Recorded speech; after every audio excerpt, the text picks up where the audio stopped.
Hello friends, आपका मेरे YouTube channel Seema's cooking में स्वागत है। आई होप आप सब बहुत अच्छे होंगे। तो चलिए स्टार्ट करते हैं हम आज की रेसिपी। तो आज की रेसिपी के लिए हमने एक कटोरी सेट कर लिया है। आप चाहें तो कोई भी कप या कटोरी सेट कर सकते हैं। तो इस कटोरी से हमने एक कटोरी मूंग की दाल को 4 से 5 घंटे के लिए भिगा लिया था। इसमें एक हरी मिर्च हम डाल देंगे, अदरक का 1 इंच टुकड़ा डाल देंगे, और जो उस कटोरी से हमने पानी इसमें डालना है ना, वो वही कटोरी होगी जिससे हमने दाल लिया था। तो यहाँ पे 1/4 कटोरी पानी हमने डाला है। पानी डालने में कोई कंजूसी नहीं करना है। आप जो उतना पानी डालिए जितना में ये बढ़िया से अच्छा फ़ाइन पिस जाए। तो बस यहाँ पर हम क्या करेंगे, इस पेस्ट में थोड़ा सा हल्दी डालेंगे, थोड़ा नमक डालेंगे, थोड़ा सा हम यहाँ पर हींग डालेंगे, थोड़ा सा अजवाइन, थोड़ा मंगरेल और थोड़ा सा जीरा भी डालेंगे। तो ये सारी चीज़ें डाल करके हम अच्छे से मिक्स करेंगे। और इसके बाद इसी में हमें 1 कटोरी गेहूं का आटा ले लेना है। तो जिस कटोरी से हमने दाल भिगाई थी ना, उसी कटोरी से हमें गेहूं का आटा भी लेना है। तो एक बार हम 1 कटोरी डालेंगे, फिर हम यहाँ पर 2 चम्मच तेल डालेंगे। आप चाहें तो घी का भी इस्तेमाल कर सकते हैं, पर हमने यहाँ पर तेल का इस्तेमाल किया है। तो आटा हम थोड़ा थोड़ा करके मिक्स करेंगे, एक ही बार में हमें 2 कटोरी आटा नहीं डालना है। तो अब हम क्या करेंगे, एक और कटोरी आटा यहाँ डालेंगे। तो यानी कि हमने यहाँ पे 2 कटोरी आटा और 1 कटोरी मूंग दाल ली है। बस इसे अच्छा सा इसका डो लगा के ढक के 10 मिनट के लिए रख देंगे। अब हम क्या करते हैं कि 2 कटोरी आटा लेंगे गेहूं का, और 2 कटोरी देसी घी ले लेते हैं। इन दोनों का एक फ़ाइन पेस्ट हमें बना लेना है।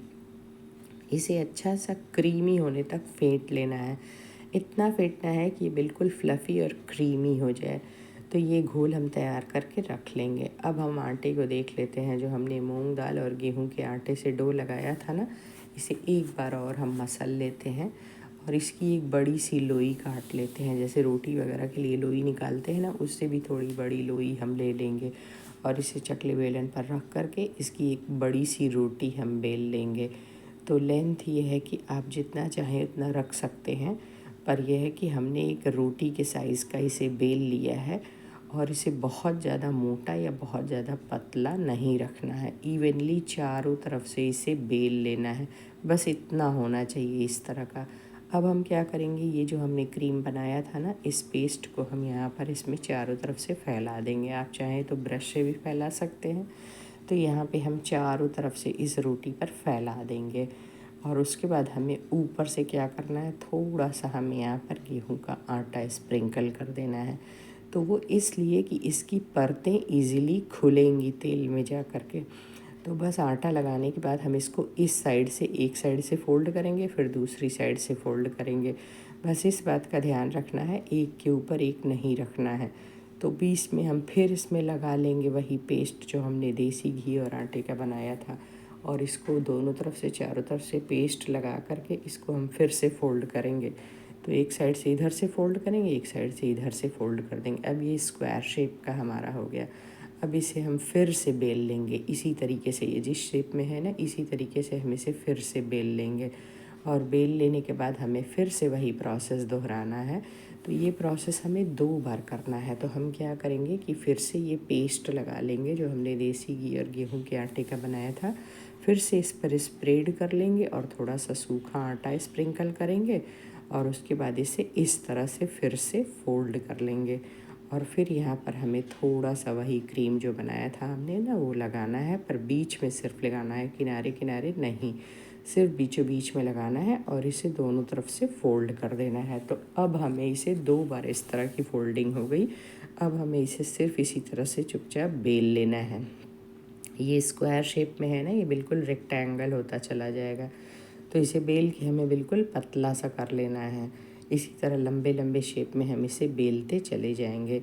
तो बस इस तरह फोल्ड हमें इसलिए करना है ताकि इसकी लेयर्स बने। अब हम क्या करेंगे, इसे ऐसे लंबे लंबे टुकड़ों में कट कर लेंगे, पतले पतले टुकड़े में। तो बस इस तरह से कट करके हमें यह है कि एक साइड इसे रख देना है। तो ये देखिए, बस हमारे ये सारे स्टिक्स, ये देखिए, देख रहे हैं आप, बस ये जब तेल में जाएगी ना तो इसकी सारी परतें खुलेंगी। चलिए एक और मैं आपको बना के दिखा देती हूँ। तो एक और रोटी इसी तरह हम बेल लेंगे अच्छे से, जैसे रोटी बनाते हैं ना, बस वही लेंथ होना चाहिए। उसी तरह से हम इसे बेल लेंगे पतला सा, और बेलने के बाद हमें फिर से वही प्रोसेस दोहराना है। तो हमें क्या करना है, ये जो क्रीम बनाया था हमने ना आटे और देसी घी से, इसे स्प्रेड कर देना है। और ध्यान रहे फ्रेंड्स कि ये प्रोसेस हमें 2 बार करना है। ये जो हम फोल्ड कर रहे हैं ना, इसे 2 बार करना है। तो इसके पीछे वजह यही है कि इसकी जो परतें होंगी ना, वो बहुत ही लाजवाब होंगी और तेल में जाके ये परतें खुलेंगी, अपने आप ही खुलेंगी, आपको उसमें कुछ करना नहीं पड़ेगा। और आपकी एक तरह से परतदार मूंग दाल नमकीन तैयार हो जाएगी। तो बस फटाफट से उसी प्रोसेस को हम दोहरा लेते हैं। तो फ्रेंड्स, ये बहुत ही आसान रेसिपी है।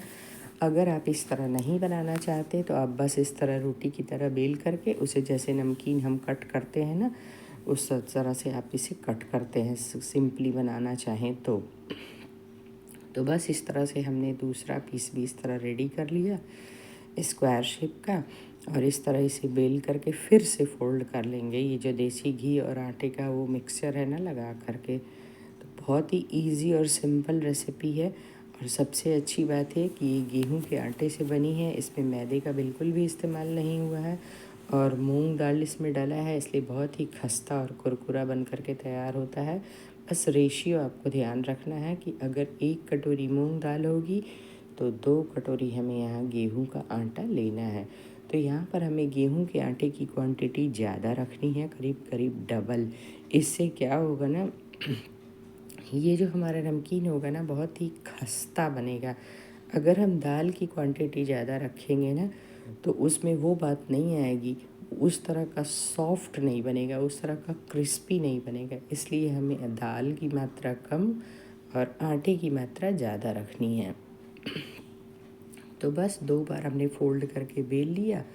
अब आखिरी बार हम इसे इस तरह से बेल लेंगे और बेल करके हम क्या करेंगे कि एक साइड से इसकी कटिंग करते चले जाएंगे। बिल्कुल ऐसे ही रेक्टेंगल हमें बेलना है। तो इस तरह क्या होगा ना कि हमारी ये जो इसकी परतें होंगी नमकीन की ना, बहुत ही इजीली तेल में खुलती चली जाएंगी। तो बस इस तरह से हमें बेल करके इसे रेडी कर लेना है। तो आइए इसे भी अब हम कट कर लेते हैं उसी तरीके से, पतले पतले लंबे लंबे साइजेस में। तो ये देखिए, ये हमारा ये वाला भी तैयार हो गया कट करके। अब हम इसे एक साइड निकाल लेते हैं और इसे गरम तेल में हमें फ्राई कर लेना है। तो बस इसी तरह से हमने जितना भी आटा गूँथ के तैयार किया है ना, इस तरह से हम इसे बना के रेडी कर लेंगे। अगर आप चाहें तो इस आटे से आप पूरी भी बना सकते हैं, बहुत अच्छी पूरियाँ फूली फूली बन करके तैयार होंगी। तो बस इस तरह से हम यहाँ पर इन नमकीन को इस तरह से तल लेंगे, तेल में डाल करके इसे दोनों तरफ से फ्राई कर लेंगे। फ्लेम को हमें मीडियम हाई रखना है, बहुत ज़्यादा हाई हमें फ्लेम नहीं रखना है। धीमी धीमी आंच में इसे पकने देना है। चूँकि ये दाल का है ना, इसलिए इसमें थोड़ा सा समय लगेगा पकने में। तो बस इस तरह से हमें दोनों साइड से फ्राई कर लेना है गोल्डन ब्राउन होने तक। तो फ्रेंड्स, अगर आपको रेसिपीज़ अच्छी लगती हो, अगर मेरा वीडियो यूज़फुल लगता हो, तो प्लीज़ मेरे चैनल को लाइक करें, शेयर करें और सब्सक्राइब करें। देखिए इसकी परतें खुल गई ना, सारी परतें देखिए अपने आप खुल गई, आपको कुछ करना ही नहीं पड़ा।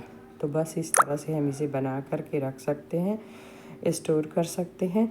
ये 10 से 15 दिन बिल्कुल भी ख़राब नहीं होगा और आप इसे चाय के साथ एंजॉय कर सकते हैं।